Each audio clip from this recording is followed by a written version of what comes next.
Aku nanti di hadapan yang orang mengaku wali nih akan menanya satu pertanyaan yang sidin kada kau menjawab.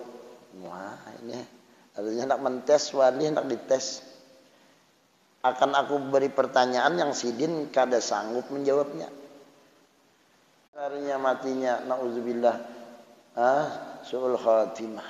Nah ini akibat i'tirad dengan para aulia Allah subhanahu wa ta'ala.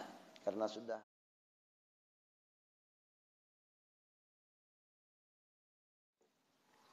ujar Imam Subuki, wa lailatul jum'ati takmuru dzunubal usbu wa lailatul qadari tukaffiru dzunubal umuri. Nah, kalau Lailatul Qadar itu mengkiparat dosa seumuran.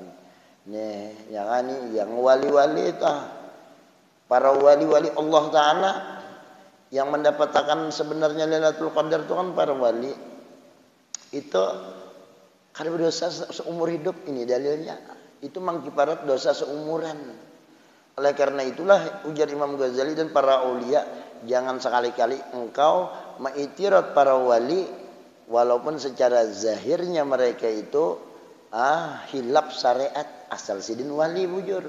Sudah dikiparat orang dosanya seumuran sudah. Karenanya pas dapat benar Lailatul Qadar nih.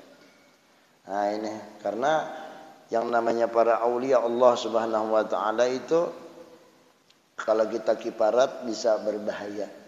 Ya, bisa katulahannya seumur hidup. Nah, di dalam sebuah kitab diriwayatkan Imam Syafi'i mengisahkan, aku bahari dari Imam Syafi'i masuk ke kota Baghdad, hendak menuntut ilmu. Lalu aku bertemu dengan seorang pemuda, sekalinya pemuda itu ngarannya Syekh Abdul Qadir, yang jadi Syekh Abdul Qadir tah sejaman lawan Imam Syafi'i. Tetamu lawan Syekh Abdul Qadir Jailani lagi anum Imam Syafi'i, dan bertemu dengan Ibnu Syafa. Ibnu Syafa ini seorang pemuda juga, sama-sama alim bertiga nih.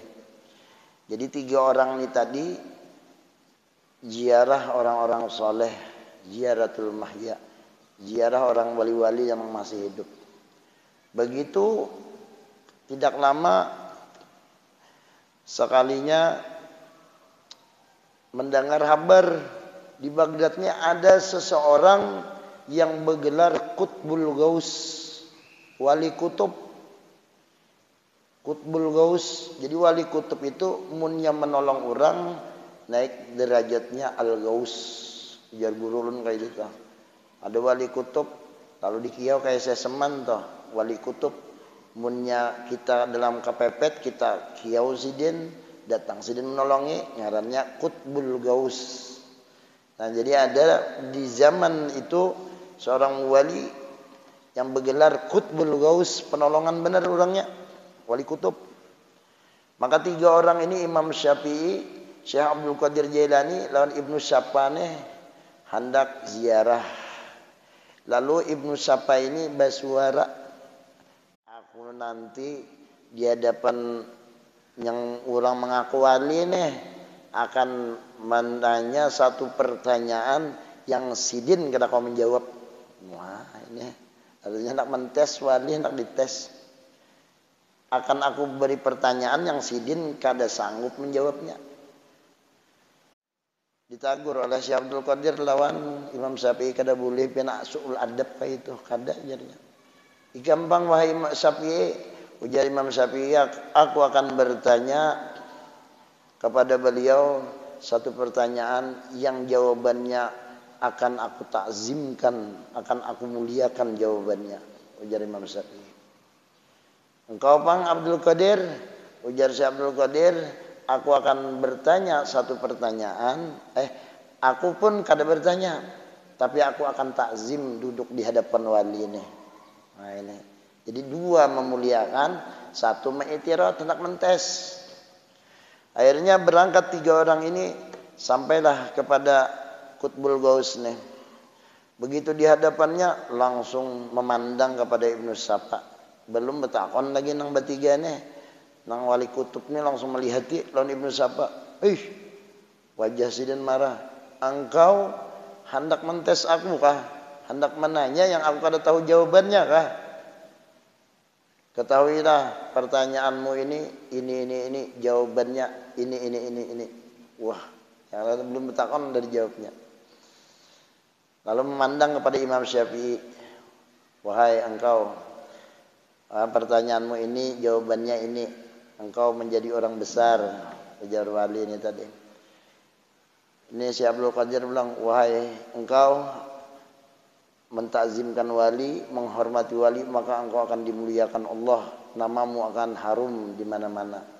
Nah, akhirnya pulihkanlah 3 orang ini, apa yang disampaikan oleh wali ini pun terjadi. Jadi Ibnu Saba yang hatinya masih itirad lawan wali ini tadi, akhirnya mempelajari ilmu, jadi orang alim besar, berdebat lawan orang menang terus, hebat sekalinya. Lalu tidak lama kemudian Ibnu Saba ini tadi diundang oleh kerajaan Romawi. Di kerajaan Romawi itu didatangkan pastur-pasturnya, berdebat lawan pastur, menang hebat Ibnu Saba ini tadi. Tapi raja ini kadang mau kalah akal. Ini orang alim ini biasanya ada kalamahannya nih sidin nih. Raja ini tadi pada satu malam ditampayakannya anak gadisnya raja, anak raja. Ada bangsa mah lawan anak kita. Bunga sela apa anda Ibnu Saba jatuh cinta. Hendak benar sudah. Ujar Ibnu Saba, wahai raja, aku hendak mengawini anakmu. Ujar si raja, boleh engkau kawini asal engkau masuk Nasrani. Keluar agama Islam. Karena cintanya sangat melekat, akhirnya Ibnu Saba pun keluar dari agama Islam. Setelah keluar dari agama Islam, maka langsung kada lawas garing, kayak orang gila, kayak orang linglong, diusir dari kerajaan. Gawiannya compang-camping, minta-minta di pinggir jalan. Nah ini ketulahan lawan wali. Maka pada waktu itu ada yang bertemu lawan sidin ini tadi. Wahai Ibnu Saba, engkau kok sekarang jadi peminta-minta? Kenapa ikam kayak ini? Maka dikisahkanlah kisahnya.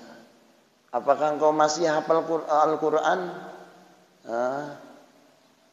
Ujar Ibnu Saba kada hafal lagi, sebuting ayat yang hafal, yaitu yawadul ladzina kafaru ayyakuna mu'minin, itu aja yang aku hafal, yang artinya orang-orang kafir itu berangan-angan hendak berbulik lagi jadi orang Islam tapi kada kawa. Nah itu kembali ke dirinya Ibnu Saba yang katulahan dengan wali Allah Subhanahu wa ta'ala. Akhirnya saatnya nazak pun tiba, Ibnu Saba pun garing sakit, lalu hendak dicabut Allah Ta'ala ruhnya.